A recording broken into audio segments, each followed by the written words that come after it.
So welcome to those of you in the room and also online. I'm Ninky Worden. I'm the Director of Global Initiatives at Human Rights Watch, which means that I cover sport and human rights worldwide. I'll be your moderator for the event today, and the topic is human rights and the 2026 FIFA World Cup. There's a lot of excitement about any World Cup. But the two most recent FIFA World Cups in Russia and Qatar were associated with grave human rights abuses, including thousands of preventable deaths of migrant workers. The U.S., Canada, and Mexico World Cup was supposed to be a game changer for human rights, the first World Cup ever with a human rights strategy. Today, we are going to hear whether those promises are being delivered. We have experts on human rights, press freedom, the rights of migrants and asylum seekers, athletes' rights, and workers' rights. We will also hear about new human rights risks and what are the responsibilities of the main players in the World Cup delivery: FIFA, the U.S. government, and the 16 host city committees. This week is a critical time to revisit this topic with new research and experts' perspectives. On Friday, Gianni Infantino, the FIFA president, and Donald Trump, the U.S. president, will participate in the World Cup draw at the Kennedy Center to determine which teams will play each other. FIFA has also announced its inaugural FIFA Peace Prize to be awarded on Friday. That prize has no transparent process, no nominees, no judges, and was, by the way, apparently news to the FIFA Council, which is the governing body of FIFA. A few housekeeping notes for our press conference today. I want to remind you that this session will be recorded for journalists who can't be with us at this time. If you have a question, please put it in, and you're on the Zoom link, please put it in the chat with your name and news organization, and I will work to direct all questions in and outside of the room to our experts. I do want to be clear that each of the groups speaking here today has its own mandate, and we partners are each speaking in our own independent capacity. Another note about the topic today. Human Rights Watch and our colleagues here, Amnesty International, the ACLU, RSF, and others, we regularly report on conditions in Canada and Mexico, as we have for decades. But the U.S. is hosting the vast majority of the games in 11 cities. That is a total of 78 out of 104 of these games. So think 78 Super Bowls in the United States, including the quarterfinals, the semifinals, and the final at MetLife Stadium.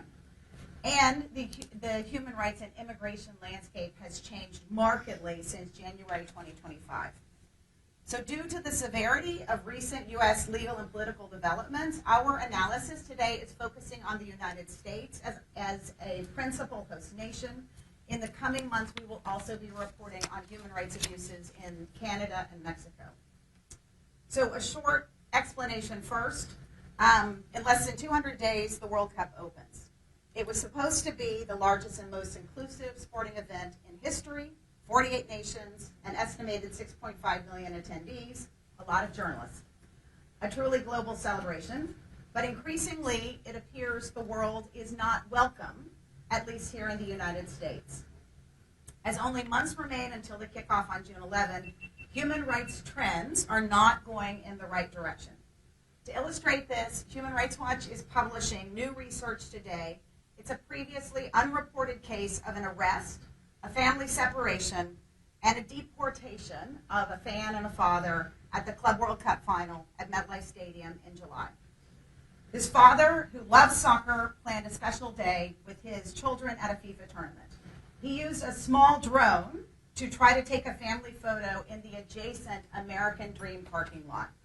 Instead of enjoying the day watching football with his 10 and 14-year-old sons, the father, an asylum seeker, was arrested, turned over to ICE, held for 3 months in New Jersey's Delaney Hall detention facility, and then deported. A minor drone violation became a 3-month detention and then a deportation.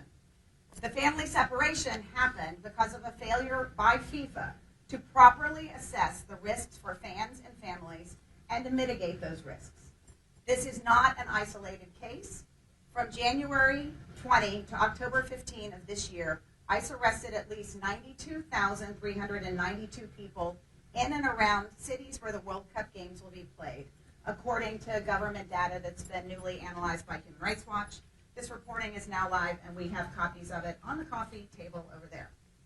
So I'm now turning to our partners in the Sport and Rights Alliance and Dignity 2026. Although trends are not going in the right direction, the good news is that there are coalitions, experts documenting these abuses and pressing FIFA and the 16 host city committees to uphold their own and international human rights policies, to follow the rule of law, to follow international human rights. So first we are going to hear from Rachel Causey of the Sport and Rights Alliance, and we also have one of the leaders of Dignity 2026. So there are two large alliances representing a total of 26 different groups with us today, and this is the coalition that is standing up to the power of FIFA and the power of football to cover up serious human rights abuses. So with that, I'll turn over to Rachel Causey, Communications Coordinator for the Sport and Rights Alliance. Yes, thank you so much, Minky, and thank you all for joining in person and online. My name is Rachel Causey. I'm the Communications Coordinator, as Minky said, for the Sport and Rights Alliance. A special thank you to Human Rights Watch for hosting. Closer. Human Rights Watch, one of our founding members. Thank you so much. If you don't know, the Sport and Rights Alliance is a coalition of leading civil society organizations and trade unions, including HRW, Amnesty International, Reporters Without Borders, the ITUC, World Players Association, and more. We represent and engage with athletes, workers, fans, journalists, and local communities, especially those most impacted by the human rights risks of sport, such as women, children, LGBTI people, people of color, survivors of abuse. We conduct research, advocacy, and campaigns to ensure that the rights and well-being of those most impacted by sport are respected and protected. The SRA was founded 10 years ago, actually, in between the back-to-back mega sporting events of the 2014 Brazil World Cup and the 2016 Rio Olympics. I know some of you here today might have been at our very first press conference held with Amnesty International at Rio de Janeiro. And so, as you know, as Mickey said, we're now facing a very similar situation here in the United States with the Men's World Cup in just 6 months and then the LA Olympics 2 years after that. As a founding member of the Dignity 2026 coalition over the last 6 years, with our partners and with everyone here at the table, we have been working to raise the bar for human rights, not only for these 3 host countries, the US, Mexico, and Canada, but for all countries who are planning to stage this event in the future. In fact, this World Cup is the very first to have human rights in the bidding criteria from the very beginning, in the bidding criteria, the requirements for all host country candidates. This, plus the addition of human rights into the Article 3 of the FIFA statutes, was a huge achievement for our movement and a moment of real hope. But now, with the devolving situation of human rights in the United States, this has put those commitments and advances at risk. So we're calling on FIFA and the host committees to reaffirm their commitments to human rights and take concrete action to ensure that this tournament does not contribute to or exacerbate harm for the people and communities involved. Please enjoy the rest of the press briefing and let us know if you have any additional questions. Thank you. Thank you. And everyone should sign up for the Sport and Rights Alliance media list to make sure you see our coverage from all over the world. And now we turn to Jennifer Lee, who is the coordinator from Dignity 2026, and she is also the director of the Community Health and Innovation Program at Georgetown Law School. And Jennifer has been present from the creation of the Dignity 2026 back in 2018 when there were the bidding process that included human rights for the first time. That was really the beginning of Dignity 2026. We were the stakeholders consulted. So Jennifer, over to you. Thank you, Minky. Good morning. My name is Jennifer Lee, as Minky has already mentioned. I am director of the Center for Community Health Innovation at Georgetown Law School here in Washington, D.C. I also lead the Dignity 2026 Coalition, which is currently comprised of 16 civil society stakeholders here in the United States, including many members represented here today, NAACP, ACLU, SRA, Human Rights Watch, and many others who are unable to join us today.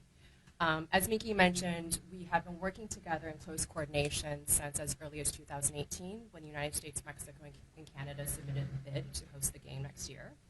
And our work includes, a part of our work includes working in close coordination with FWC 2026. In fact, much of our collaboration and consultations with the FIFA 2026 team in Miami has been highly constructive over the course of the past few years. That includes our providing significant input on the human rights framework that FIFA has shared with host cities that outlines expectations for host cities in terms of how they engage on issues like safety and inclusion, workers' rights, and access to remedies and grievance mechanisms. Our hope, of course, is that these principles will be substantively and meaningfully reflected in the host cities' action plans, which we expect to see in the early part of next year. And of course, we are very much hoping and encouraging host city committees to make sure that the stakeholders, the grassroots organizations in their cities who are boots on the ground on these issues, are able to meaningfully consult and view those action plans well before then.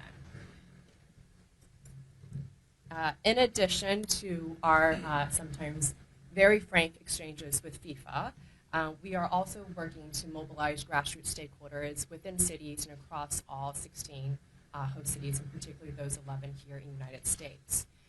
And I want to say that finally, it's important to note that in addition to the host city committees and our expectations for them, we want to make sure that FIFA itself is held accountable to their own business and human rights practices, certainly in line with the United Nations guiding principles on business and human rights, which includes preventing and mitigating any harms that FIFA itself may contribute to or that are acted upon by government entities. So as Miki mentioned, we are 200 days or about 7 months out from the start of the tournament, and I think for many of us this is an unprecedented moment. You see before you today some of the most prominent civil liberties and civil rights organizations here in the United States coming together to express some of our concerns and also indeed expectations for next year. You'll hear from us many different issues, including, for example, I think for many of us, immigration is top of mind. Over the summer, some members of our coalition worked closely with Fair Square to publish and organize a public sign-on letter directed to President Infantino, expressing our concerns about this administration's current policies around immigration and the impact that it will have on communities, workers, fans, visitors, and the people who already live here. To date, that letter has not been publicly acknowledged or responded to by FIFA, even though it's signed by over 90 civil society organizations here in the United States. Another issue, of course, is the impact of the tournament on some of our most vulnerable community members, including people who are experiencing homelessness or are housing insecure, people who face risks of being displaced by the tournament or even criminalized for their status as part of so-called beautification efforts or cleaning up efforts by the host cities. This is especially important to us in the wake of last year's Supreme Court decision in Grants Pass versus Johnson, which essentially held that it was constitutional for cities to criminalize sleeping outdoors in our communities. You will also hear shortly from Kathy Feingold, who is the international director at the AFL-CIO, which has been a founding partner in our coalition and has been an anchor on our labor rights issues across the past few years. We know that workers, of course, are the backbone to the tournament, and they will be also vulnerable to unsafe working conditions like heat stress or low wages and other types of issues.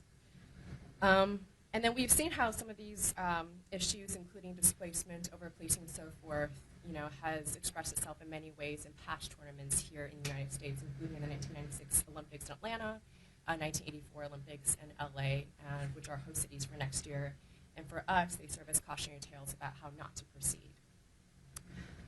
So the next year, for many of us, it will be a real test of FIFA's actions and commitments to human rights, as well as those of host cities. I think one thing that we can agree on with FIFA very clearly is that the unprecedented scale of the tournament, which is 104 Super Bowl-sized matches or Taylor Swift concerts, pick your poison, it's unprecedented for many of us. And the bottom line is that in addition to making sure that FIFA is held accountable, I think the message today, too, is that FIFA's reputation in human rights is, of course, well documented, but FIFA cannot be used as a shield by host cities and governments in the United States or Canada, Mexico, to hide behind human rights abuses.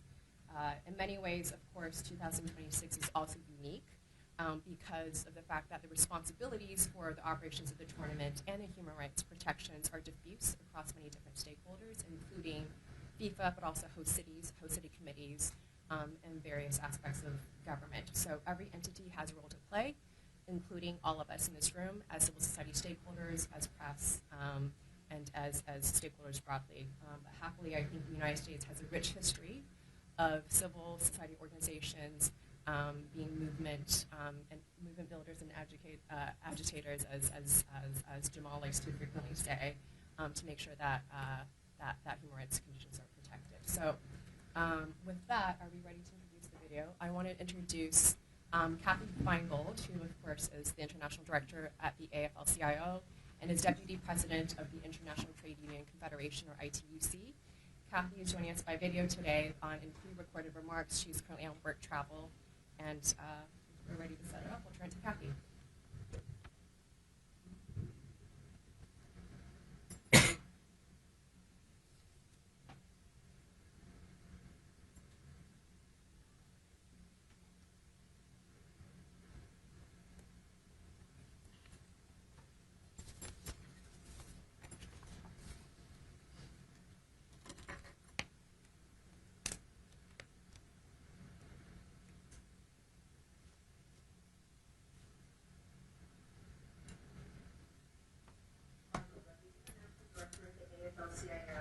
The Union Federation representing 15 million workers in the United States. I'm also the Deputy President of the International Trade Union Confederation, a global union body representing over 200 million workers around the world. Working people care that FIFA will uphold strong worker rights protections. We want the games to be successful in the United States. Without working people, the games can't go on. It's going to be workers that are selling things at the stadiums. They're going to be building things to make sure that we can have fan festivals, setting up the porta potties, making sure that there is security there. Working people are going to get the job done. That's why we think it's so important that the FIFA Games include a robust framework that upholds human and worker rights protections. This is critical because we've seen how games have been played in other countries around the world. And we know that often working people communities don't benefit from these games. That's why the AFL-CIO is a proud founding member of the Dignity 26 Coalition. It's a coalition that brings together unions, civil society organizations, LGBTQI, human rights groups. Together, we know we can make these games successful. But it's going to be incredibly important that FIFA commits to making sure that not only the local host committees uphold the human and worker rights framework that was built and included in the bid documents, but also that FIFA and all of its contract relations make sure that worker rights and human rights is front and center. We're looking forward to this game. Working people not only want to be spectators, they want to enjoy what's going to happen in their cities. But it's going to be critical that we make sure that these games, whether it happens in the United States, Mexico, or Canada, are done with strong worker and human rights protections. So, thanks very much, everyone. I got a message that it's hard to hear the video online, so we will make Kathy Feingold's video available afterwards. And so now we are turning to the great Jamal Watkins. Can we bring the room lights up? And move the mic. Good morning, everyone. Yes. Well, I'm going to say, I'm going to do your title. Jamal is the Senior Vice President of Strategy and Advancement for the NAACP, which is one of the bedrock groups that is part of Dignity 2026. Jamal. Thank you, Mickey. Good morning, everyone. Jamal Watkins with the NAACP. I bring you greetings on behalf of America's largest and oldest civil rights organization.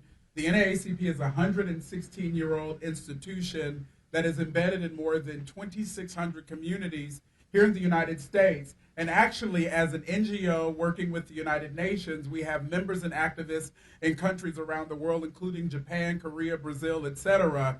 Now, we are here today, in part as you've heard from my colleagues and others, in regards to the World Cup being and coming to North America, which is exciting. But we also know that the backdrop of this great sporting event impacts and includes people and communities. And here in the U.S., we've had an unfortunate sort of reality, I would say, over the past year, where the politicalization of immigrant communities and the targeting of immigrant communities has been in the negative. And what we find in many ways as we started this journey back even in 2018 was that our focus is putting people above profits. We know that fans, businesses, communities, working people, everyone benefits when sporting events come into communities and thrive, but we also know that there are some negative externalities that we have to face. And so the first concern that we have is this notion of immigrant communities being targeted and demonized by the current political administration. You can literally turn on any news station here in the U.S. and see that there is a hyper fear, if you will, in terms of ICE raids and folks being targeted by the current administration. And so what does that look like when you have a sporting event where millions of guests from around the globe descend upon this country, the United States, with the backdrop of xenophobia and a negative targeting of immigrant communities? The second reality that we are always tracking is that when these types of sporting events come into communities, we know that other sort of illicit and illegal activities skyrocket. Think the trafficking of women, children, people of color. Human trafficking becomes, for example, an issue. And so if we're not prepared to sort of stand in the gap and say, yes, the sporting event is great. Yes, we want to celebrate and have a great time, but we also want to make sure that communities are not negatively impacted. It goes back to that premise of putting people above profits. And finally, what we would argue is that given the amount of revenue and all of the eyeballs that will be on North America, and in particular the United States, we want to make sure that FIFA and every city and every community and the U.S. government toes the line that we're not just investing in the sporting event itself, where we're investing in the communities being safe, free from crime and violence, folks being free from targeting, folks being able to express themselves freely, freedom of the press in order to articulate and tell the right stories, and really to connect the dots so that when the World Cup leaves these great shores and goes to other countries, that the standards have been raised and that the bar is high for both human rights and civil rights. And that's the fight that we're in right now. And I use the term fight because in many ways it's felt like a push and pull when all we're saying is put people first, put people above profits, and make sure that the sport, the fans, the players, the businesses are all thriving in the right ecosystem. Thank you. Thank you, Jamal. And FIFA is very, very well known for putting people above profits.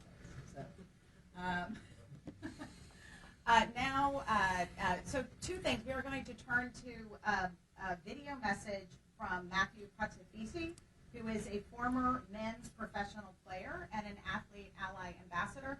Athlete Ally is a core member of Dignity 2026 and also of the Sport and Rights Alliance. It works to stop LGBT harassment and abuse in sports, starting at grade school through professional sports. So we're going to tee up that video, and while we're doing that, I wanted to ask people in the room and also online if you can formulate and start sending your questions. We will turn very soon to the question period. So the room lights.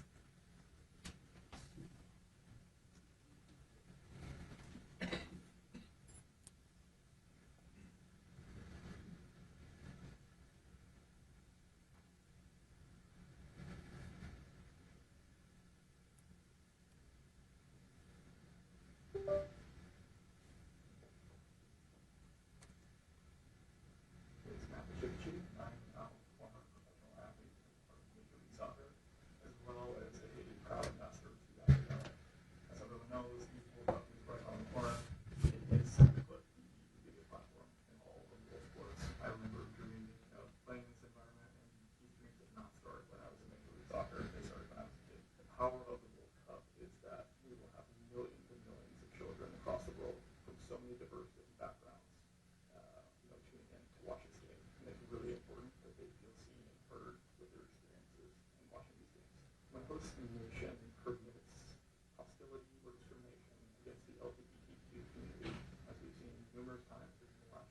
as recently as last year's Club World Cup with the homophobic chants. It really gives off a message to these children that their dreams are conditional. And of course, that's not an experience that we want. And this extends beyond just young fans as well. Obviously, FIFA is a global workplace. In addition to players like myself, you have the fans who spend their time and money. You've got referees, medical staff, media teams. And ultimately, when basic human rights are not protected, all of these stakeholders are going to be looking over their shoulders. And you can't expect them to perform their best or even participate fully when that's the case. Ultimately, the organizations running these events, mainly FIFA, have a moral and professional obligation to protect their workforce and the fans. That's why I'm a strong proponent of reinstating the strong anti-discriminatory policy that was put in place earlier this year. Policy needs to be clear and actionable to protect all of those stakeholders attending and or participating in this event in any capacity. So thank you all.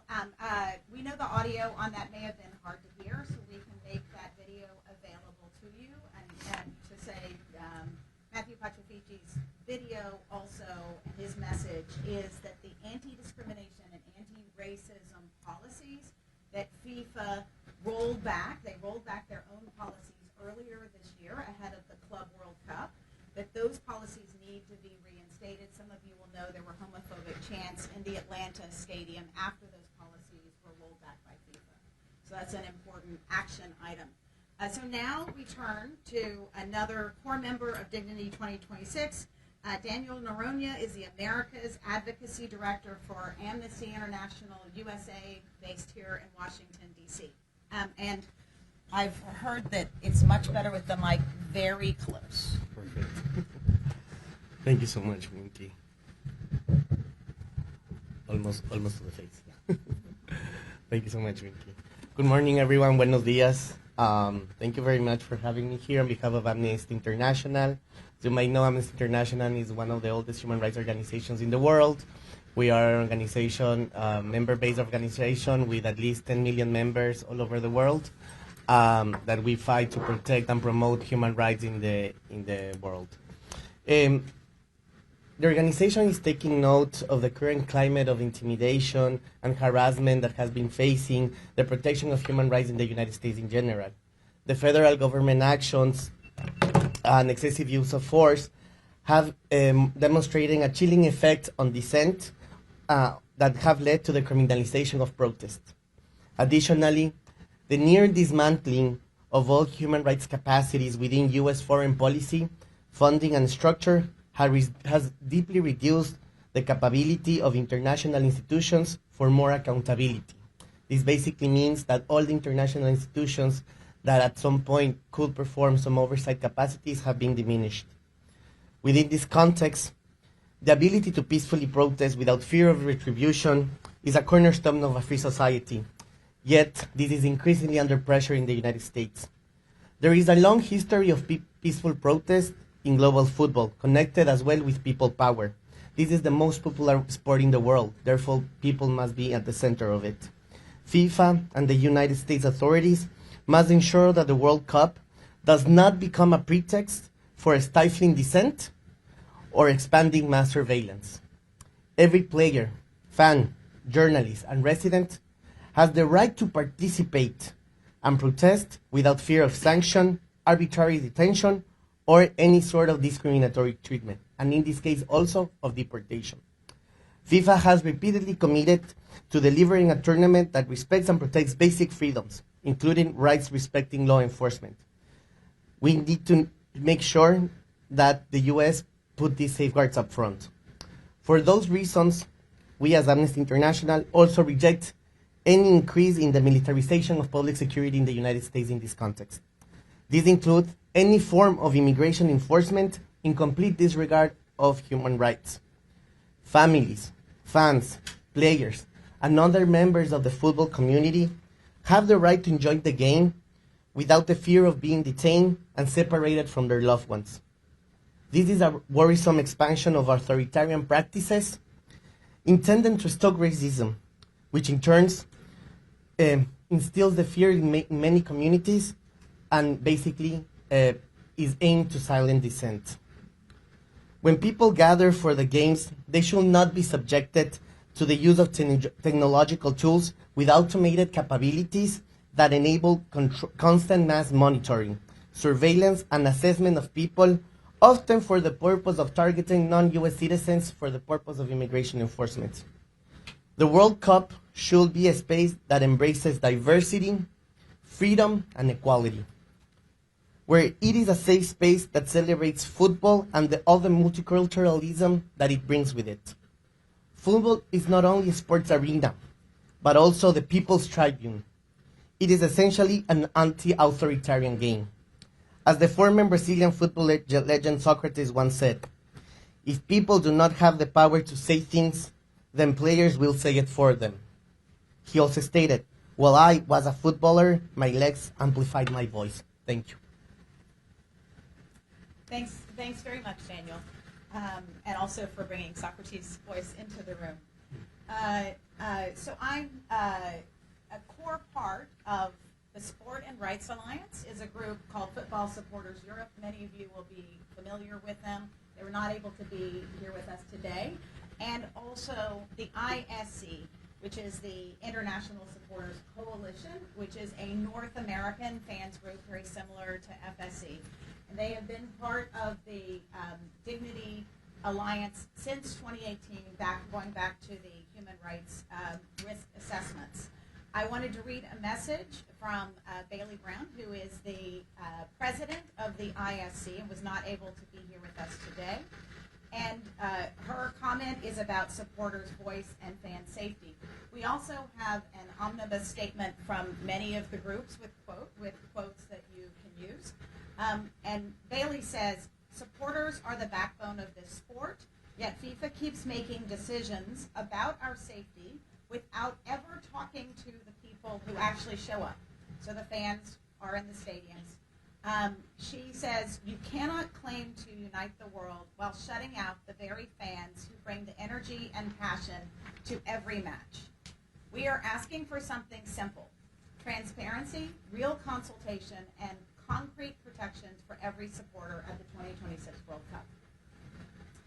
So I wanted to turn now to the topic of press freedom. It's relevant for all of you in the room. And of course, it is the freedom that protects all others. I wanted to also say that the committee, we have our speaker from RSF. I also wanted to say that the Committee to Protect Journalists is a core member of the Sport and Rights Alliance from the beginning. And CPJ has provided safety and security training to more than 700 journalists in the United States this year. And they also have a very important WhatsApp chatbot that you can text if you are having problems. It's almost like a crisis helpline, and the need for that is going up in the United States. So with that, I'm going to turn over to Clayton Weimers, who is the Executive Director of Reporters Without Borders, based here in the United States. So this is the U.S. arm of RSF. Clayton. Yes, thank you. I'm Clayton Weimers. Reporters Without Borders is a global press freedom organization. We have offices in 15 countries around the world. We have a network of correspondents in 150 other countries. We really do make an effort to be everywhere, and obviously the connection here is that FIFA is everywhere. The World Cup is everywhere. Soccer is everywhere. It is one of the things that really brings everybody together. And we know for a fact that the whole world, billions of people, is going to be tuning in to watch this tournament. But not just watch this tournament, but follow along. And the story of any World Cup is not limited to the 90 minutes that occur on a pitch. It's in and out of the stadiums. It's the run-up to the tournament. It's the construction of infrastructure. It's the fan celebrations and the travel from all around the world to converge on this one point and celebrate something that we're all very passionate about. And people all around the world who are not able to come are going to rely on journalists to tell a complete and contextualized story of this tournament before, during, and after the games are being played. And so we have to ask ourselves, what kind of story are they going to hear or read or watch? We have to ensure that the story is freely told, that journalists have access, that journalists are safe, and that journalists are left alone to do their jobs. We can't take that for granted, unfortunately. This tournament is happening against the backdrop of a broader crackdown against press rights in this country. And you can go to rsf.org and see almost daily updates on different examples of how that's happening concretely. But I'll just cite one example right now, which is going to be very relevant to the journalists in this room, as well as many of the journalists who are going to be covering this tournament, which is a proposed change to the terms of visas that are given to international journalists to legally live and work in the United States. We presently have a very generous system that is very open and welcoming of journalists all around the world to tell America's story to their countries. But the proposed crackdown is going to severely restrict the terms of these visas. It will lead to deportations. It will lead to media organizations deciding it's not worth it to send a journalist in the first place. It will result in the rest of the world having less access to reliable information about the United States at a time when the whole world is very concerned with what's happening in this country. And, I'll just finish by saying very quickly, I think too often people make assumptions about sports journalism as not being necessarily full and complete journalism, or that sports journalists aren't necessarily faced with the same threats that other types of journalists, like, say, a war correspondent might be faced with. That's just false.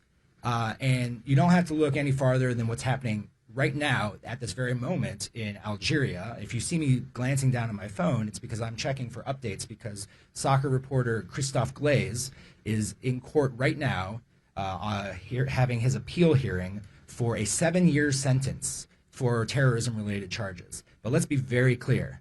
Christophe is being charged with an act of journalism. He's being punished for doing his job as a journalist, and it's outrageous that he's been detained in Algeria since May of last year. He should be released immediately. I bring up Christophe's case not because he's special. Unfortunately, he's not. He's one of over 500 journalists currently being detained all around the world. And so I bring this up because I don't want there to be any misconceptions. Soccer journalists are journalists. Sports journalists are journalists. And journalists are under threat all around the world, including here in the United States. Thanks very much. And I would add that even here in this room are journalists who have experienced repression in the context of the World Cup. So these are real risks, and they are real risks that FIFA has failed to mitigate in the past, even though they know about the risk. Now, batting cleanup for our discussion today is Jamil Dakwar.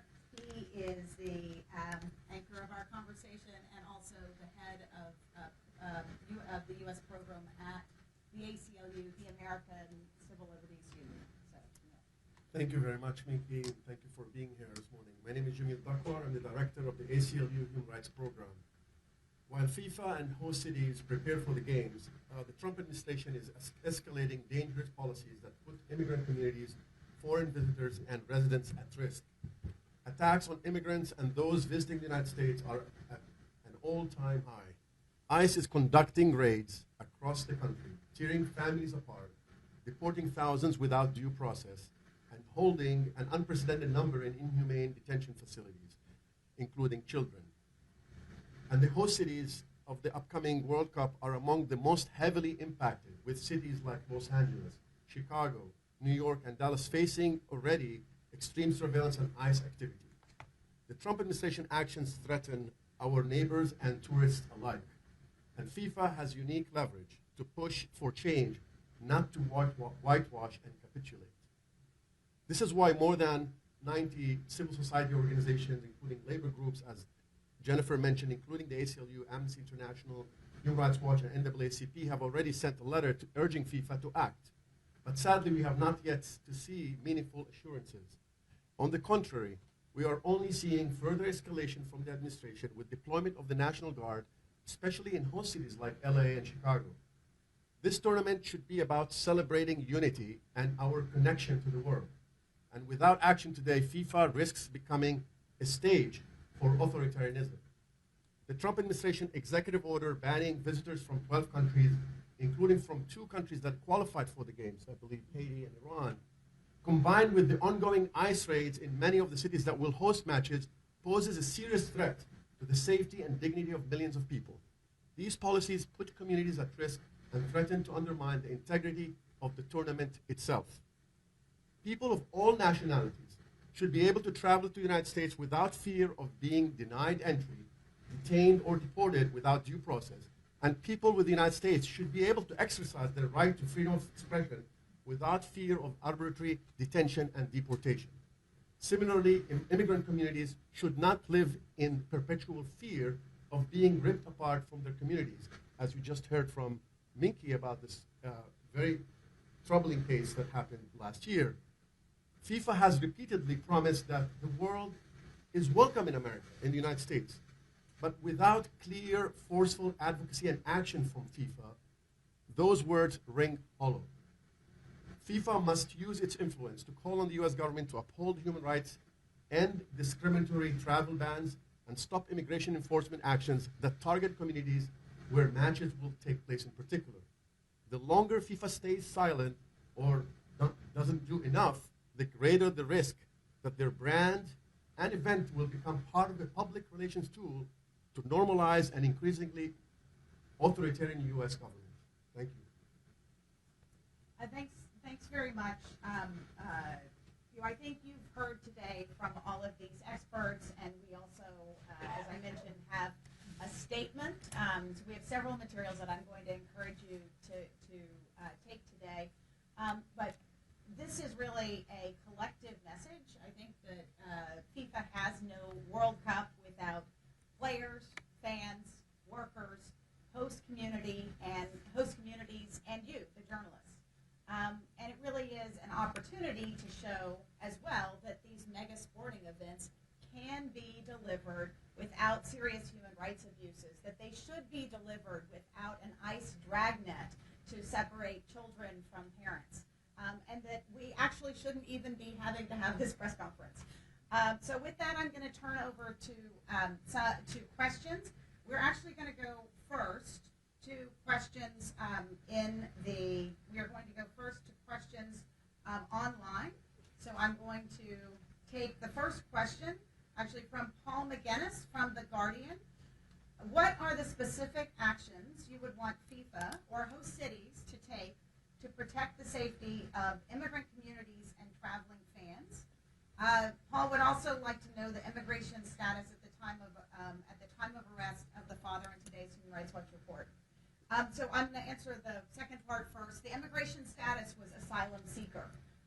As you may know, asylum seekers, once you arrive in the United States, you have a right to seek asylum. You have a right to go before the judge and make a case.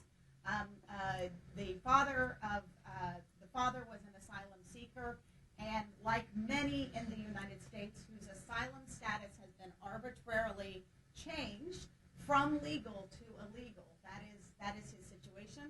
I would say this is, I must mention that Haiti, the men's team, has qualified for the World Cup for the first time in 50 years. There are hundreds of thousands of Haitians in the United States who have been here legally under a program called TPS, Temporary Protective Status. As of last month, they have now been made illegal. So this is a status change for hundreds of thousands, possibly millions of people. And that is, this shows the hazards of a World Cup in a place that is actively making people who were previously legal. The father had a work permit, had a social security number, and was an asylum seeker, did not have a chance to make his case to the judge. So I wanted to go now for, Daniel, would you take the first part of the question? What are the specific actions you would want from FIFA to protect the safety of immigrant communities and traveling fans? And then I'll go to Jamil. Sure, thank you. I will say that from FIFA, what we will need, as I said before, is that they need to get those commitments and those safeguards from the U.S. government. FIFA as a whole is an organization that does have the chance, for its volume, for its capacity, for its reach, to provide certain mechanisms and protections. But who is the real responsible here in this case specific is the United States, the government itself.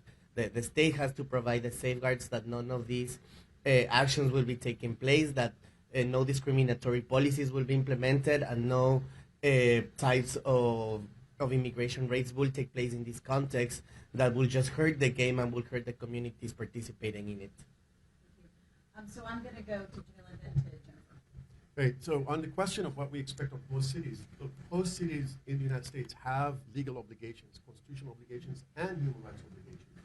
Before even talking about FIFA and the sport movement, that is something that they have to abide by the law, refrain from discrimination, racial profiling, targeting people because who they are, and engaging in those any kind of unlawful activities. But of course, with this hosting these events, they have to have additional safeguards for rights protection, including for labor, for workers, for immigrant communities, for free speech and assembly rights, for all these events that are going to happen, so that people can participate freely without the fear of being detained, summarily deported, etc.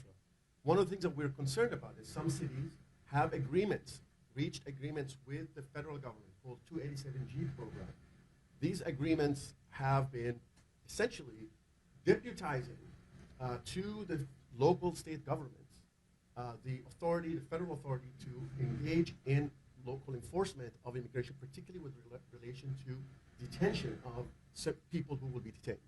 Those agreements have been harmful, have been abusive, have been well documented by our organizations as something that should not be engaged. So we are calling on host cities to refrain from these kinds of agreements, because these are something that open the door for more abuses and less transparency and accountability, and less people will be willing to be in those places if they will not be protected from abuse.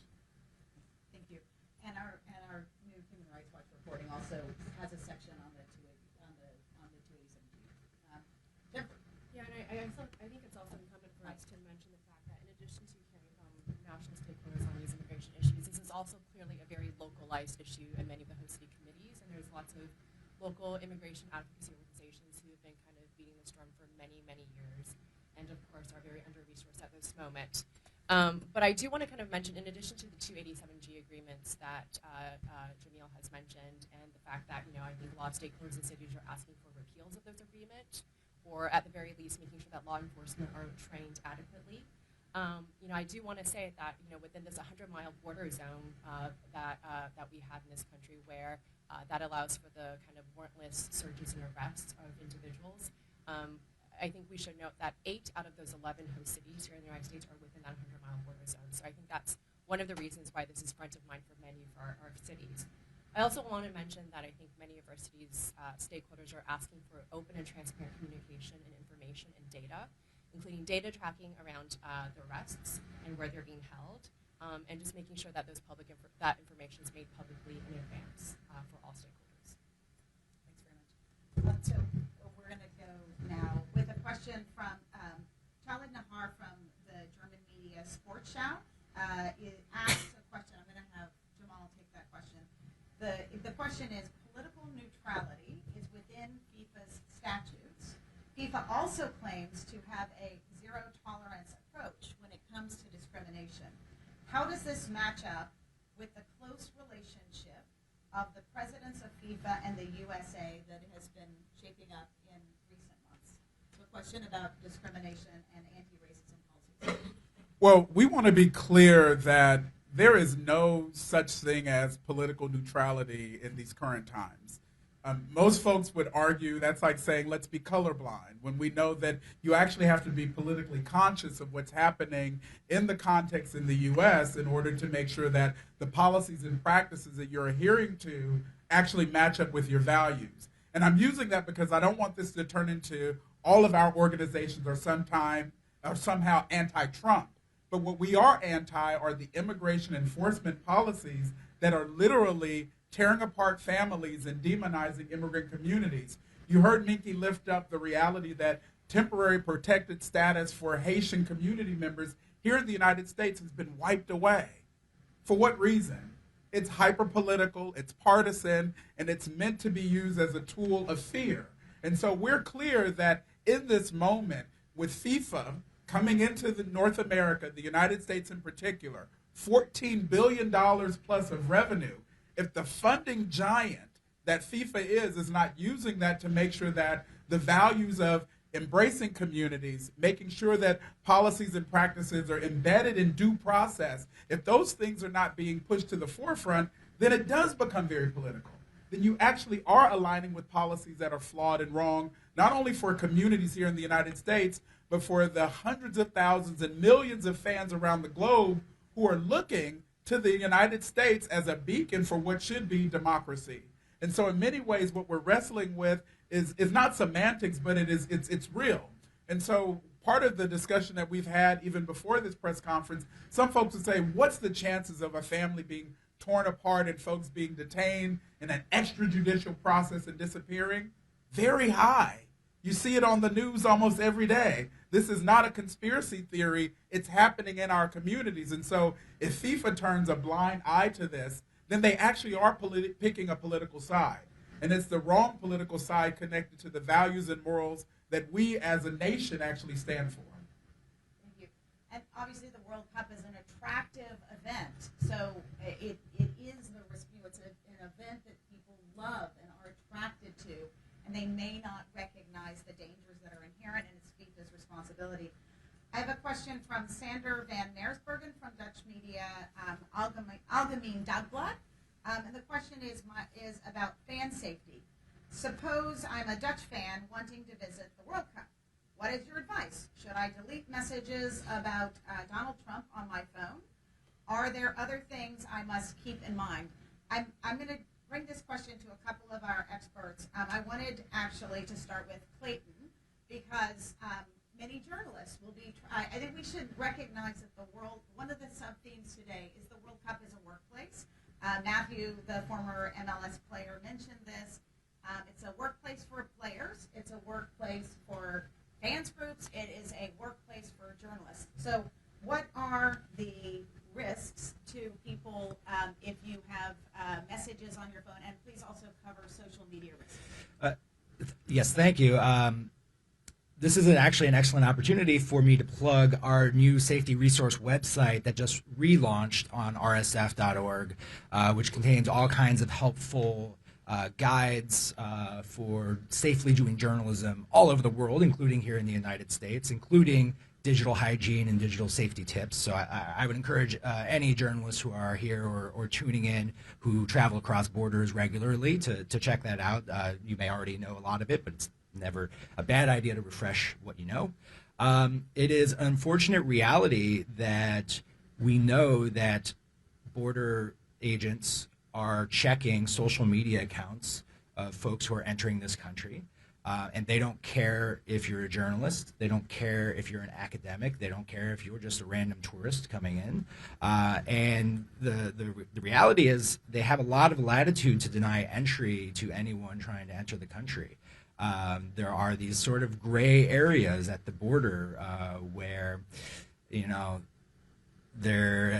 don't necessarily have access to all of the legal resources you might ordinarily have on U.S. soil. And I'm not a lawyer. I can't give you legal advice. And I'm not going to be one to tell you to delete social media or to get rid of or to scrub your presence online. But you do have to be very careful about these things because we know for a fact that they are looking for anything that might be considered suspicious. And what might be considered suspicious is very much up to the whims of an individual agent, and it's very hard to predict what could trigger a search. In all likelihood, it's not going to happen to you, but everyone thinks it's not going to happen to them until it does happen to them. And it is a major concern of ours that we're going to see journalists turned away at the border for something as innocuous as a tweet that the Trump administration doesn't like. Not even necessarily a critical tweet, but just one that covers the administration honestly and fairly. Sure. As I mentioned in my remarks, one of the things that Amnesty has been following is the mass surveillance procedures and technologies that have been used by the federal government. Basically, that what we're concerned is that CBP, the Custom and Border Protection Agency, as well as the United States Citizen and Immigration Services, they have been using different technologies to do mass surveillance of different social media profiles of individuals, of organizations, especially trying to tackle visa granting and to tackle non-U.S. citizens for immigration purposes. We have established in different organizations, many of us here present, when we travel between borders, we have like different protocols that we adhere to.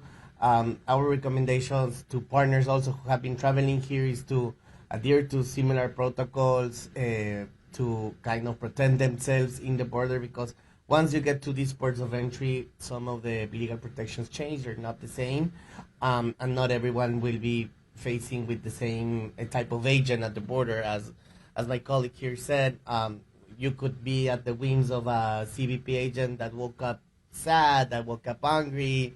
Perhaps he didn't want Haiti to participate in the World Cup. You never know. And suddenly he will just deny you entry. Those are some of the things that we have been following.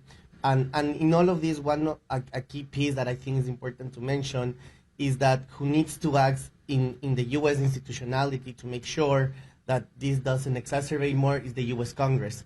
The U.S. Congress needs to exercise their oversight capacities to actually do to call on the federal authorities and make sure that they adhere to federal law and international law as well.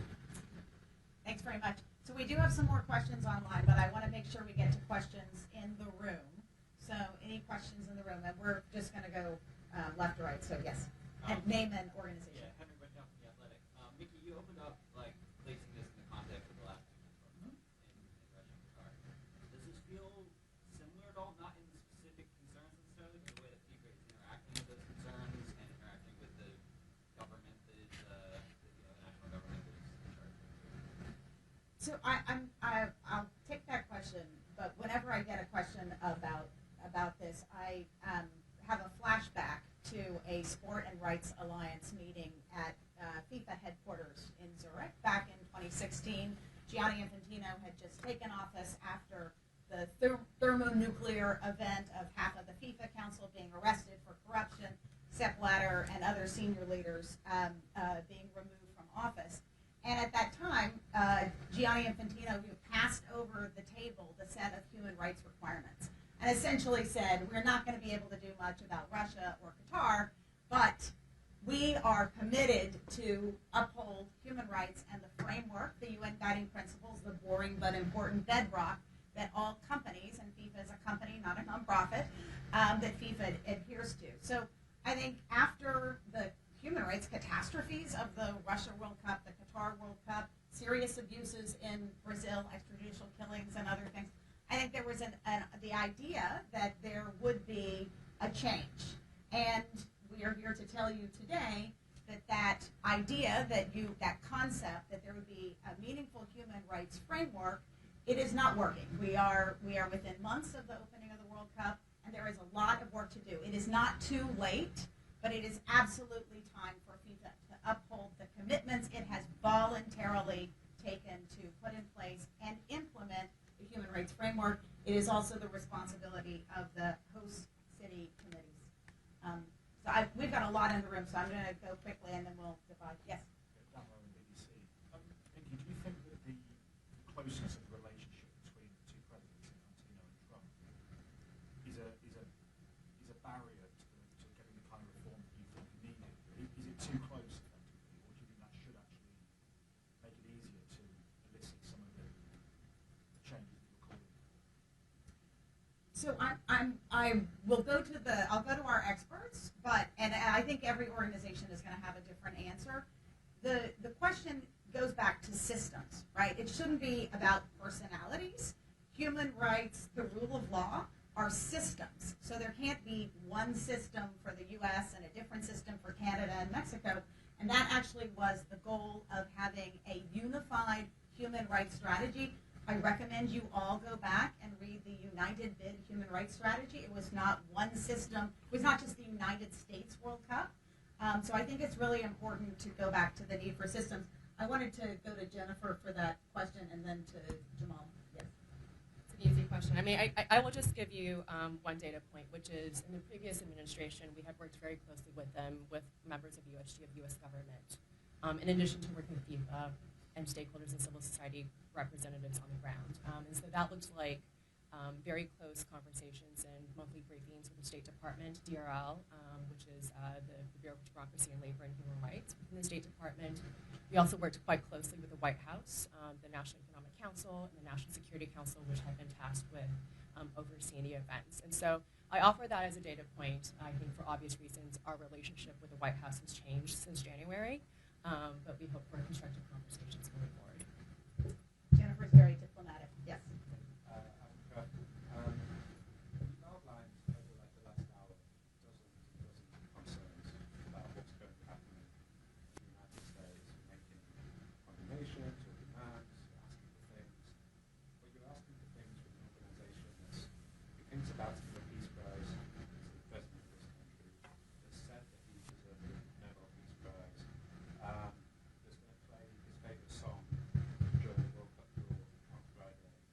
I'm just curious as to where you're getting confidence or hope that anyone at FIFA is actually engaging with this, or are we just talking to ourselves? So thanks. I'm going to go to Jamal for that answer. Well, I'll lead in and say two things. The first, and I think the question from the gentleman from BBC, the relationship is too close for comfort. Because what we're finding is that when Infantino aligns with a Donald Trump, then you literally are sending a signal not only to the United States, but to the world that all of the practices and policies that are coming out of this administration are okay or justified. And that is literally the antithesis of the agenda of an organization like the NAACP. I have a flashback to when we met with Infantino just down the street about a year ago. He sort of jokingly laughed off that the U.S. has problems when it comes to race and economic issues with working people. Yes. And that has been exacerbated by this current administration. So to your question about giving this president, if you will, a prize that says that he is somehow the ambassador of peace and is worthy and noble in some way in terms of embracing communities is actually laughable. And so I won't be diplomatic and say that the notion of having hope and the notion of fighting forward is what we have to do, not for FIFA or for the President of the United States, but for the communities we serve. My organization was founded basically when extrajudicial killings were happening in the United States, and I'm talking about lynchings at a high level, and folks were turning a blind eye, and the Globe was saying it's not a problem. So we have faced dark times before, and we understand that if we don't do things like this, but also connect the dots and lift up the stories through the real news, then we're not going to have the breakthroughs we need to make sure that these policies shift. And no offense, but these people are no longer in power. I would agree with. I would just want to add another element to that. We're not talking about just people having good relationships. So the problem that we're seeing here is that is defiance of the rule of law, a defying of federal law and the Constitution in many of the actions that we're talking about. So in addition to the business and human rights framework that FIFA has committed to adopting and implementing, we're talking about a country and not just the one person that can be above the law or any administration. It has to be consistent with the rule of law. That's why we're thinking, what you say, what's the hope? The hope is that people in the United States, people around the world, can say that they can also express their views on what was going to happen. And they're already doing that through protests, through voting, through other means. And we think that those kinds of things will continue if this is going to escalate. This is not going to be a World Cup that will be leaving a good legacy if those things continue. This abusive immigration enforcement, crackdown on free speech, and the speaker that just asked earlier, the reporter, about whether it could be safely come to the United States, that's the kind of thing we're talking about. That yes, we cannot guarantee that people can come freely and without being stripped of their basic rights. Of course, under U.S. law, constitutional law, non-U.S. citizens have less rights protections at the border. That is known, and I'm not giving you any news here. But the matter of the fact is that the current administration has exacerbated the situation for particularly non-citizens and particularly migrant communities. People are living here with permanent legal residency have been threatened with deportation and detention. And we as the ACLU and our partners have launched legal challenge against those kind of practices because they take us back decades ago during democratism when you are cracking down on people's speech. It's particularly the kind of speech that the United States and the administration disfavors.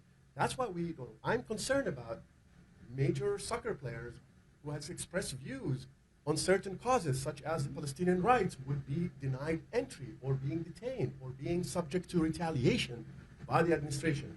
This is the kind of thing that will really make this World Cup seem completely out of step with any basic human rights and international standards of decency and human dignity. And I have a request from online to repeat the name of the person and the question, and that was Adam Crafton asking, are we delusional to think that any progress can be made on human rights? So, Martin. Yeah, so Martin Zeeland for the Times in England. There have been a couple of occasions where Donald Trump has threatened to move World Cup matches from his assistants. Just wondering if anyone thinks that is a part of what you're talking about in terms of, is this a response to people protesting against his policy? So, who would like to take that one? I'm happy to, but maybe just to start, human rights, the rule of law, and international systems, which FIFA is signed up to, the whole point of it is predictability, reliability, and one thing that is not allowed is retaliation. So you are not allowed to retaliate against someone whose opinions you don't like. You're not allowed to keep journalists whose writings you don't like out of the United States for the World Cup. And you are not allowed to move host cities at a whim. And I think this is what international systems are about. It's a bad practice. It's unprofessional. But it's also antithetical to the whole concept of a reliable system. And I would add that FIFA is also to blame here. FIFA awarded the World Cup to Saudi Arabia without doing a proper human rights risk assessment, with doing a joke human rights assessment that found that there was a medium risk of human rights abuses in Saudi Arabia, which does not comport with international human rights reporting. So I think FIFA is also to blame for not upholding international standards and systems and awarding its own flagship tournament without the underpinning of proper human rights assessments when they know very well they must do it. Other thoughts? Yeah, somehow being diplomatic has a pejorative connotation this morning. So at the risk of sounding like I'm being too diplomatic, I just want to say that to the earlier question really quickly about this administration, I think that is, my response was also, I think, a reflection of the fact that this is a question, I think, specifically for the White House Task Force on for 2026 and what they are doing actively, because they are also the interagency task force that has been completely silent on their plans for human rights and labor rights issues. On host city committees, I think that's a really interesting question. It is, I think you can read the temperature really well about how host cities will or will not respond to pressures from both federal and state governments by the action plans that they will release, hopefully by early next February. But I also think this is a question for FIFA. FIFA, I think it's very well known, has not resourced the host city committees in financial ways, or provided them with any financial means to actually execute the human rights action plans. So there's no funding, there is no kind of meaningful staff. So this is sort of the Wild West for actually human rights for a lot of the host cities, in addition to a lot of political challenges that they're facing from both the federal government but also across state governments. So I wanted to go now back to questions from online. And Jana Olivio from Finland's media Ital-Sanomat asks, are there any specific countries that have qualified, for example, Iran, Uzbekistan, Haiti, or others, that you are concerned might not have supporters allowed to travel to the U.S. at all for the World Cup? And I'll go to Rachel Causey from the Sport and Rights Alliance for that answer. Yes, thank you, Minky, and thank you for the question. We are concerned that supporters from Iran, Haiti, and other countries will not be able to come to the World Cup. We've worked very closely with the Open Stadiums movement in Iran, where women have been fighting for the right to attend their own football matches in country for decades. And now the World Cup in the U.S., which should be a beacon of freedom, is also now going to prevent those same fans from being able to attend matches. So we're very concerned, and we're calling on FIFA to work with the administration to ensure that supporters are able to attend the matches, and that this truly is a World Cup for the world. You cannot have the World Cup while leaving out most of it. Thank you. So we want to go back to questions in the room.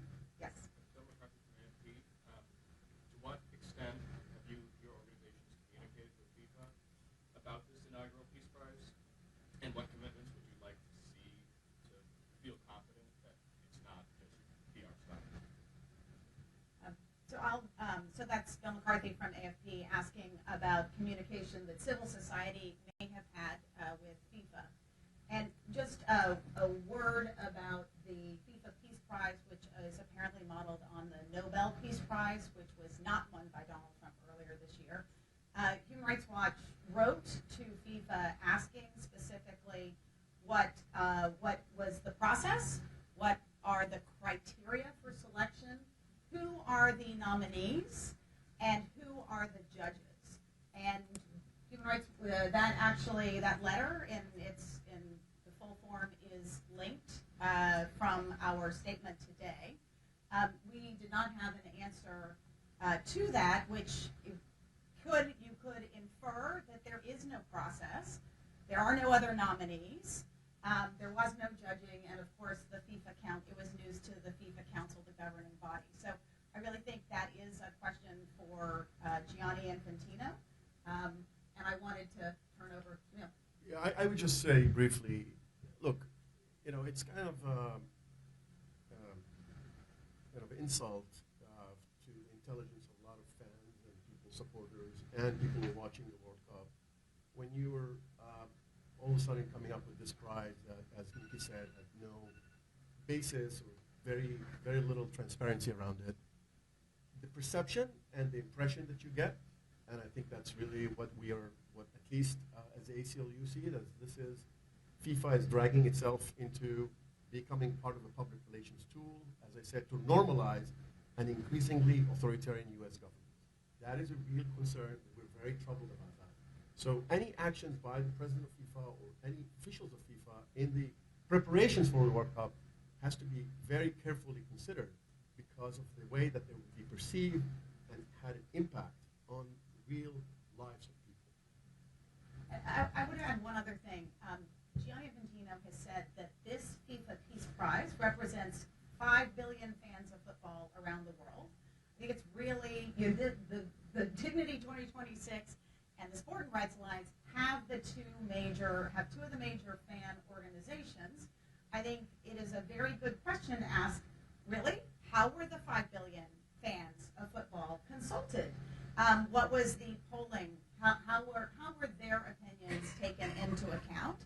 So I think if you say a prize is on behalf of 5 billion people, then you actually have a responsibility to say, how did you consult those fans? What was your process? So we look forward to hearing what the process to consult the 5 billion fans of football was by Gianni Infantino. So another question in the room, and we're going to go until 11 o'clock. This was advertised as 90 minutes, and if there are questions we can't get to online, I also would like to say that we are available to answer those individually, either in writing or with interviews. Yes? Albert from Comcast Corporation. Our question about the draw and where it's going to be Kennedy Center, which I understand it has been quite controversial after Trump was president. So the question is, how do you see, is that problematic that it was moved to from Las Vegas to Kennedy Center, and is that some FIFA rules or anything like that? Halvor Eklund from NOS asks about the choice of venue.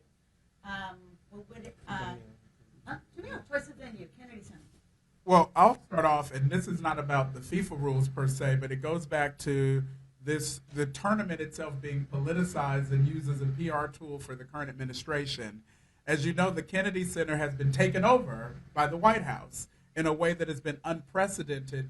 And in many ways, for civil society in the United States, folks said that we were going to not partake in activations at the Kennedy Center simply because it's being used as a tool by the White House for a self-appointed, if you will, king. And so you hear this notion of authoritarianism and fascism, and it actually is something that's playing itself out in the context even of the World Cup. If it's about the players, the fans, and community, then how can one person say we're going to shift where the draw is going to happen and place it in a location that benefits me politically?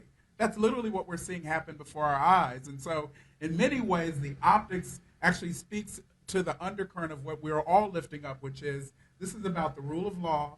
It's about putting fans first. It's about putting communities first. And what we see, even with the draw being shifted to the Kennedy Center, it's another sort of line in the sand of a self-appointed king, if you will, saying, this is my playground, and I'm going to use this sporting match to really glorify myself and who I am as a leader, which is the antithesis of why we're here in the first place. I would just add one additional comment, which is that this is part of a pattern of defunding art institutions, science institutions, research, and really take back the country in terms of the so it's not just about what's happened in the Kennedy Center. You know, there's a lot of concerns that we have about the Trump administration interfering in the independence of many institutions, including the academia, including the higher education system, and the attacks on academic freedom, which is something that's been ongoing, and we've raised alarm and concerns, including in some of the context of litigation and other advocacy with other sister organizations. So we do have concerns about when you are trying to use, as my friend and colleague Jamal said, you're trying to weaponize and trying to use the venues based on ideological reasons rather than ensuring that those kinds of places are open to all, are really places where people can feel that they belong and they're not under a particular political tag or particular political affiliation. And only when, if you are close to the administration of the political party, then you will be able to be welcomed. I think what we care about is that have a country that people will be feeling all welcomed, a feeling that they have equal protection under the law, and there's not a country that belongs to only to a particular people who belong to a particular party or belong to a particular or voted to a particular president. And so that is, I think, what is at stake here. And turning the FIFA and the World Cup into some sort of another way of polarizing the country is really concerning to us. Yes, football should unite, not polarize. A last question in the room, and then we have one more online. Who's any last question in the room? Yes. Problem for AFP as well. In which extent can have the ice raids an impact on during the World Cup, and can Trump also send the National Guard in some cities like he's done before with LA? Yeah. So we'll go to Daniel. Sure. Thank you. Sorry. The question was about risks of ice raids from the AFP. Sure. I think at this point, and as we have seen progressively in the past weeks, we think that it could be high probability. I mean, we started with raids happening in specific parts of the country. We started in LA, then it's happened here in Washington, D.C., and have been expanded to different parts of the country. We saw the horrific raids happening in Chicago, for example. We saw that almost militarized raid in a apartment complex where Blackhawks came on top of buildings, and federal agents were dropped there. Toddlers were tied hands outside of their buildings. So we're seeing all these different patterns that bring, of course, a worrisome perspective of what could be done afterwards. We are hearing today right now, for example, with the report that was headed by our sister organization, Human Rights Watch, on what is happening on these detentions in this context. So although we have heard reassurances by FIFA and in public statements that this will not happen. We cannot be confident of the work of the administration. It has been on several occasions as well in the Oval Office, in other type of statements where the president has said, well, once we have the visa and you decide to stay, you're gonna be Secretary No one's problem now. So there is this instant speech of belittling international fans, of putting down anyone who wants to attend these games and these events. So it's a very high probability as well of the use of the National Guard. We have seen an uptick in militarization, and we think that this could be amplified more, and that's what we have been saying. The World Cup security cannot be used as an excuse of heightening up the militarization in different parts of the country. Yeah, no, I agree with that. I just want to add, we are concerned about militarization of law enforcement now, tomorrow, before the World Cup, during the World Cup, and after the World Cup, right? And of course, now we focus on the World Cup because it's such a big event that has likelihood that this will make things worse for people in this country to feel safe, particularly immigrant communities. Well, one other thing I want to add, this administration is ramping up its enforcement, immigration enforcement. For those of you who don't know, not familiar with the budget that was adopted by the US Congress just a few months ago, we're talking about $170 billion in funding for immigration enforcement, including $45 billion specifically for ICE detention. Where is that money going to go? It's going to be going to these operations that we're seeing on a daily being expanded. Not only that, our concern is that military bases are being used in order to host, and they're already being holding migrants and immigrant detainees there before they're being sent and transferred illegally and many times abroad. So we are very concerned about militarization of law enforcement, very concerned about militarization, bringing the military into our cities and into our communities, and turning military bases, which really has reminiscence of the horrific legacy of the internment of Japanese Americans during World War II. And that is something that I think we need to be very, very, and this is an issue that has made the country split the country in a way that decades later, President Reagan had to apologize for the thousands and thousands of Japanese Americans who have been detained in internment camps.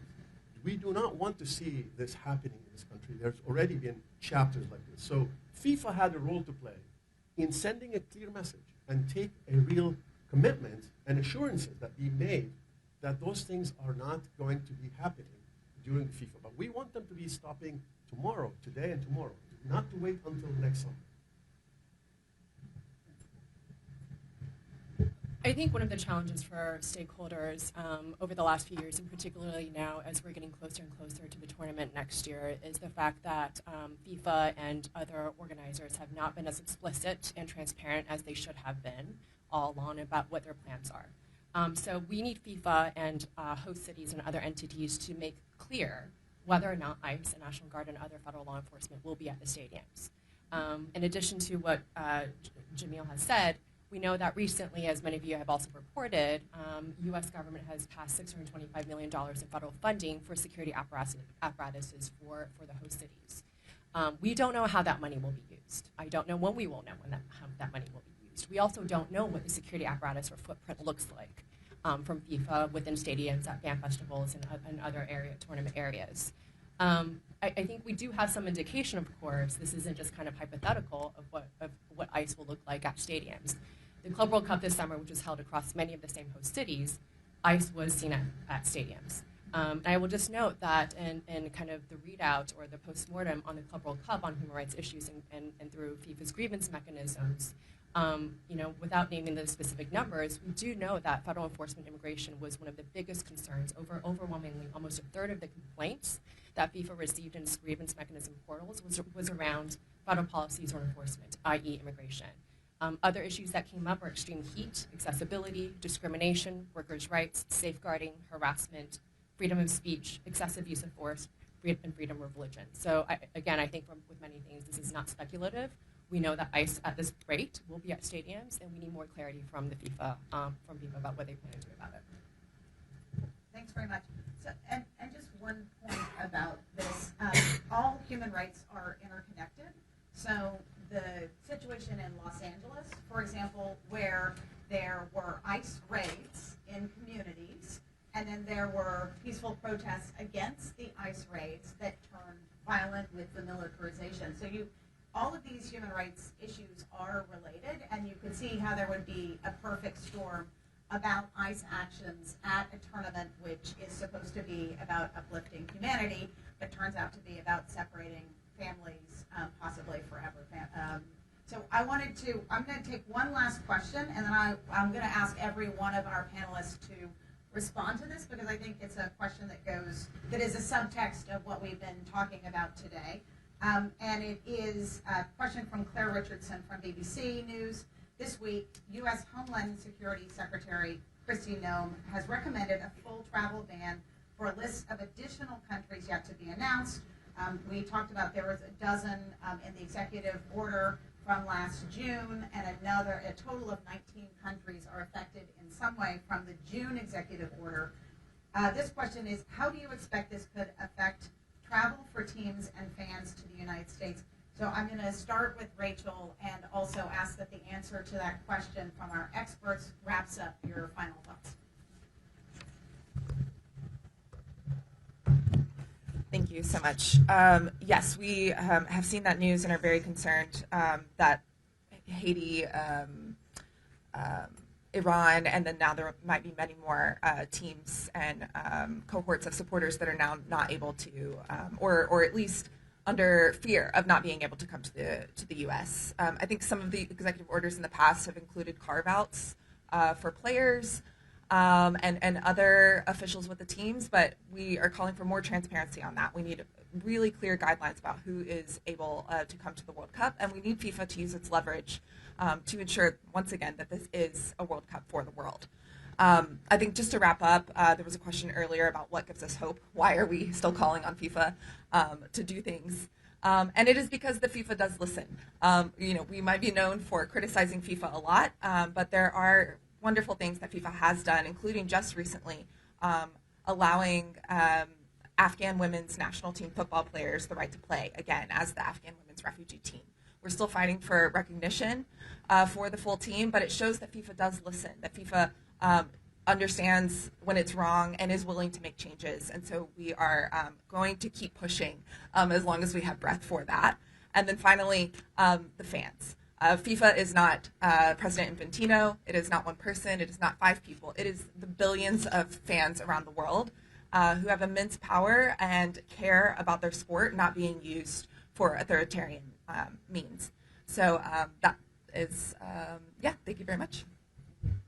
So Clayton, maybe the travel ban and how it could affect these travel bans, and then an unspecified future list of countries that could take us to 50. Yeah, well, there was a question earlier about the close relationship between FIFA and the presidential administration right now, and in this instance, FIFA needs to use that close relationship to secure concrete commitments of a transparent and accessible process for journalists to be able to come to this country legally to cover the World Cup before, during, and after the tournament.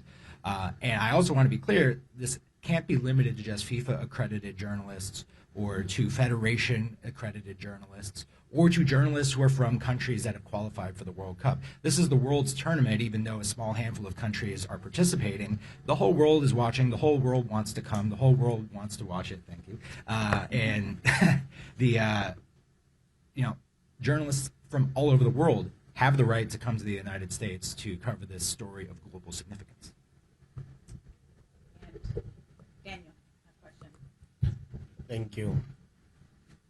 I think that we have made it abundantly clear that this is a world event. This is a world event that encompasses the most popular sport in the world. I grew up in Latin America. I grew up in Ecuador, so I know what it means to feel when your team qualifies for the first time or qualifies after a long time. Like that feeling that carries with you. It also creates national identity, especially in countries that have suffered a lot. You coalesce around football. Football is really what brings you together. So these type of actions really does diminish the purpose of the tournament, does diminish the purpose of the sport, does diminish what is intended to do, which is to unite. We tend to be sometimes kind of idealize these type of events, but this is actually what it's meant to happen. This is actually what it's meant to be. And in spaces, and especially in a time where we see an uptick in authoritarian practices from all over the world, I think it's important to keep these spaces where people can be heard, where people can actually bring forward their concerns and their speech towards the world in general. For example, as Jamal said before, the Palestinian cause has been something that has really been put in the forefront by football fans. They have been the ones that have been really trying to put this message forward. So I think that we need to keep on pushing. This is something that is meant for the people and by the people, and I think fans will ultimately either punish or we ultimately reward what will be the outcome of this game and this tournament. Thank you. So let's start with Jamal and finish with Jennifer. So the question is, are travel bans good for the World Cup? Unapologetically, no. Let's be clear that travel bans or any bans in this country are usually used as a political tool. If we were to go back to the first Trump administration, there was the Muslim ban. And so you think about these travel bans as being used to demonize communities. And so if you're targeting a country like Haiti, you're not just talking about the communities in Haiti, you're also talking about folks in the United States who have temporary protected status, which has been stripped away. You're talking about taxpayers who live in the United States who want to actually participate in our democracy. So this notion of a travel ban is a smokescreen for politicization of an authoritarian regime. And so in many ways, what we would say as the NAACP is that the focus has to go back to people and communities, putting people before profits, making sure that what happens before, during, and after the games is all about investing in communities. You're talking about 5 billion plus fans around the globe and millions of fans here inside of the U.S. borders. If we don't invest in those communities, making sure that they're safe, making sure that the working people are safe, making sure that the standards are elevated, then we're doing the wrong things. And as I started and had said earlier, we're not talking about the kings that live here in Washington, D.C. We're talking about the kings on the field. And so we want to make sure that the sport is being amplified in a way that connects the dots. And so as we continue to fight forward and push forward, you know, I'm reminiscing, I like that question around why do we keep doing this? We won't stop until we win. And what winning looks like is making sure that every community is included and every community is made whole. Thank you. Neil, And very quickly, because I know we're wrapping up, ACLU believes that we have to have a system that is fair and humane, fair system of treating people and humane treatment of all people. And that applies to situations where executive branch exceeds its and misuses its and abuses its powers in order to advance particular political agenda. We think that people should should be no collective punishment. There should not be overbroad and any racial or religious animus is something that is rejected by the U.S. Constitution. And therefore, we'll see the details of what kind of bans we'll come up with.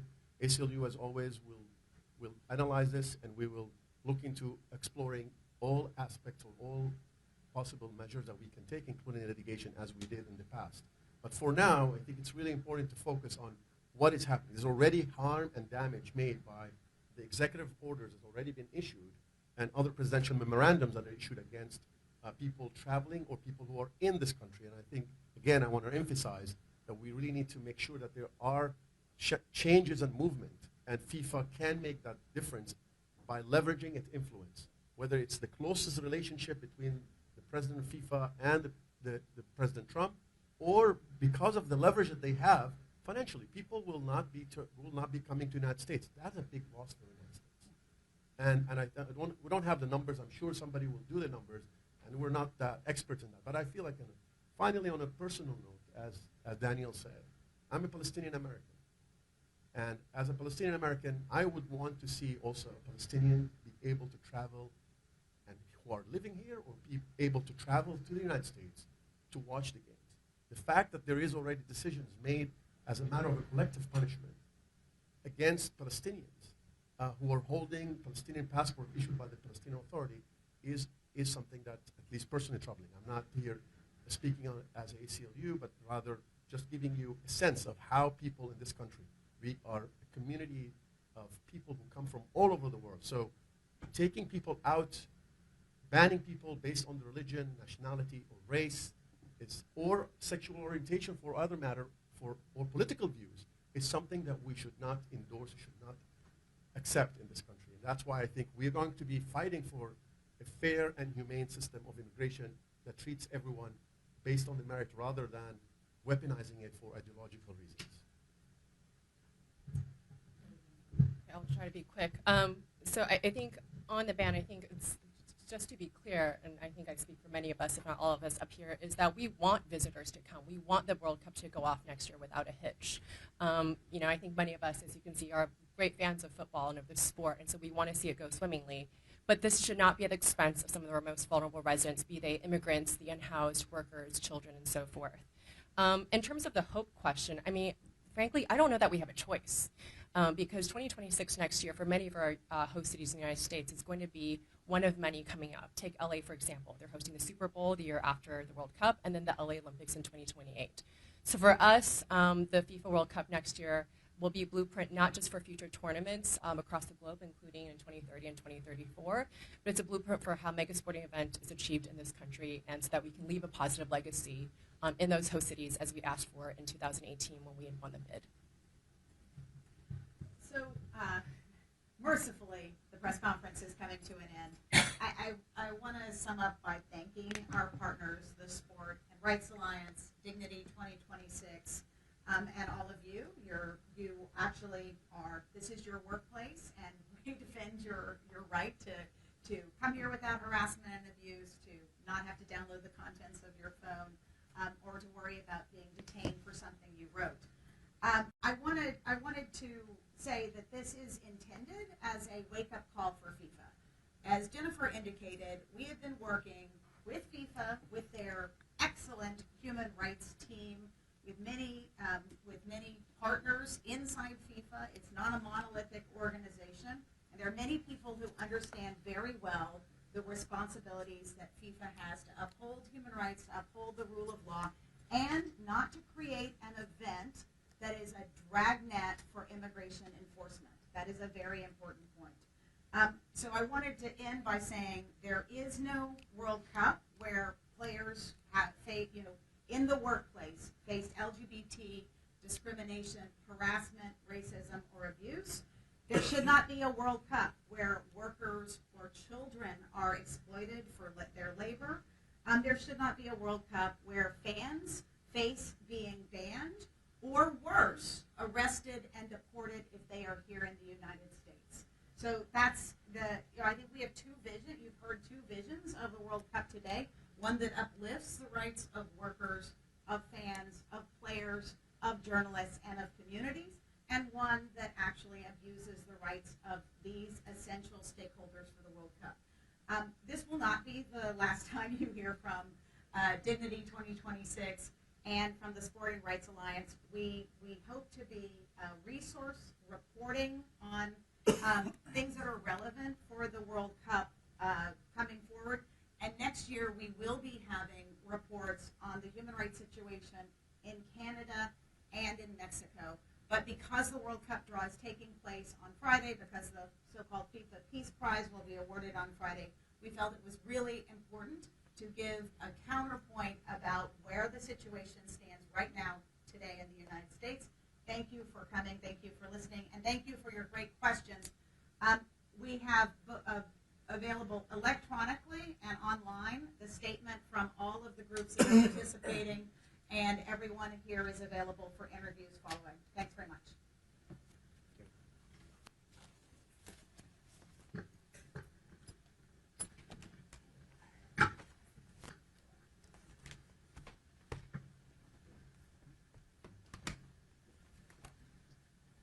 Thank you for staying past the beginning of the Giuliani press conference. What words we thought we weren't going to hear.